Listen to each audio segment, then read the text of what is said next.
All right, welcome back to the channel. It's your boy Fanon, and in this video, we're going to talk about something that Terence Crawford had to say about Errol Spence Jr.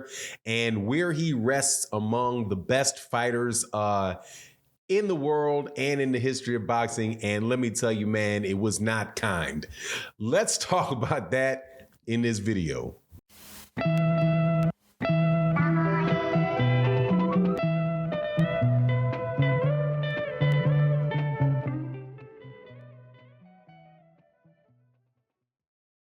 All right, welcome back to the channel. It's your boy Fanon. In this video, we're going to have a boxing conversation about the best welterweights in the world and one of the best welterweights to ever do it. We are talking about Errol Spence Jr., Terence Crawford, and Sugar Ray Leonard. Terence Crawford right now, according to many people, is the pound for pound #1 fighter in the world. Errol Spence Jr. holds 3 belts at 147, the WBA, the WBC, and the IBF. And you have Sugar Ray Leonard, who is, I think, fair enough to say, one of the all-time great welterweights. My personal preference for the best welterweight that I've seen in my lifetime.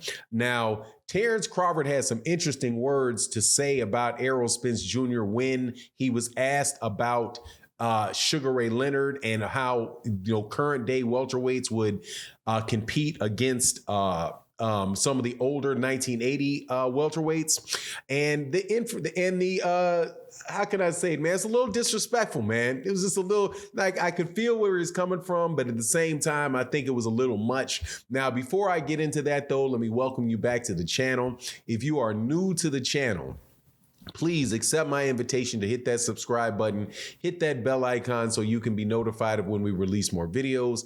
If you are a longtime subscriber and supporter of the channel, thank you so much for your continued support. It really, really does mean a lot. All right, so let's get into this. This is kind of a fun conversation, not a whole lot going on as far as, the next big fights that we have coming up. There is one coming up this weekend with Canelo Alvarez and Gennady Golovkin. But, since we've been there and done that already 2 times last decade, it's not really providing the interest for a lot of boxing fans this 3rd time around.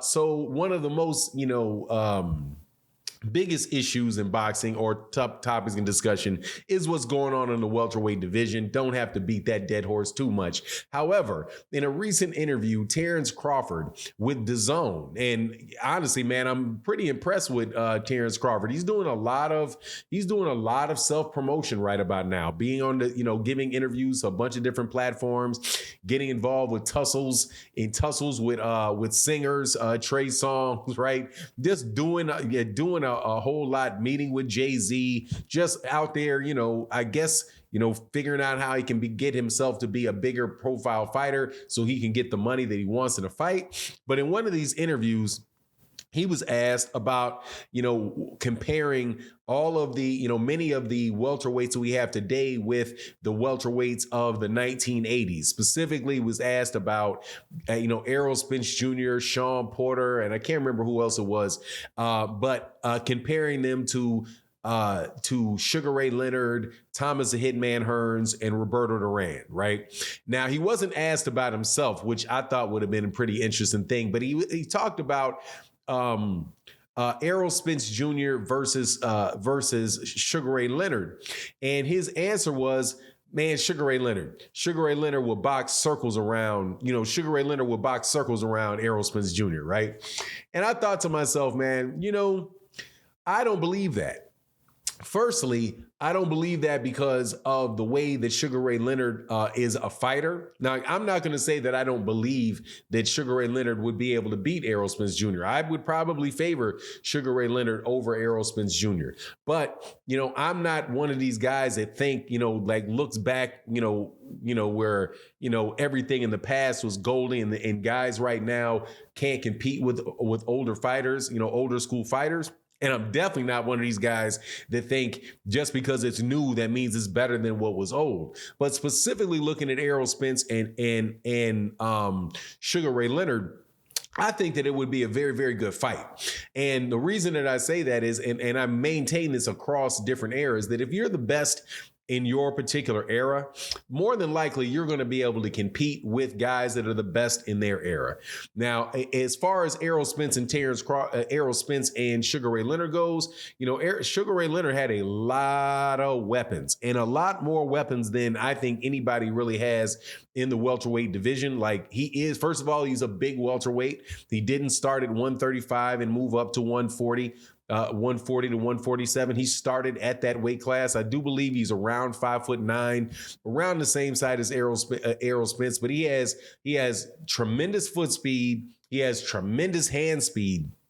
He has a tremendous chin, and he has tremendous power. So, like, all around, man, there's just so many weapons on Sugar Ray Leonard that I think would lead to Sugar Ray Leonard beating pretty much any welterweight, with the exception of Thomas the Hitman Hearns, who just, because of that height and that reach, just could really stay on the outside and box him, and beat him because of that. Man, he's just, man, that dude right there may be one of the best welterweights ever, Tommy Hearns. Just such a big, at 6'2", almost, like, I've seen him in person, and I'm 6'2", and he's taller than me. I would suspect that dude, I don't care what they put on that height list, that dude is close to 6'2". If he's not 6'2 and a half, he's 6'3". That's just a real difficult matchup for it's Sugar Ray Leonard. However, the notion that Sugar Ray Leonard's just going to box circles around Errol, I don't believe that. I don't think anybody is going to get away from having to fight Errol Spence Jr. because Errol is also a very, very talented and a very skilled fighter. He is somebody that does not just come in there. He has an excellent southpaw jab. A southpaw advantage over Sugar Ray Leonard is something that Sugar Ray Leonard would have to deal with. And most orthodox fighters do not like fighting southpaws. So he has that advantage. And also, he's somebody that cuts off the ring very, very well. And I do believe that being able to cut off the ring on Sugar Ray Leonard is going to get Sugar Ray Leonard to stand there, and fight him. And now, if he does stand there and fight him, it may not go that well for Errol because, like I said, that hand speed and that power is something nasty on Sugar Ray Leonard. But I'm not just going to, brush him off and just say, oh, yeah, he's just going to destroy Errol Spence Jr. He's going to box circles around him. That's easy. What that does tell me, though, as far as Terence Crawford's mentality, man, is that if these guys actually fight, and it looks less and less every day, in my opinion, that they will, I will report and give updates of what's going on and what's being said. But, at the end of the day, man, when they make this fight, then they make the fight. If not, I suspect that this last report is probably true, that Errol Spence Jr. is going to make his mind up about fighting somebody else and keep it pushing. But, if Terence Crawford thinks, and these other guys think, that you're just going to just move around the ring, stick Errol Spence Jr. with jabs and straight right hands for a 12-round unanimous decision, man, that crap is not going to happen, man. Some guys, just like Floyd Mayweather Jr. said, you're going to have to fight them.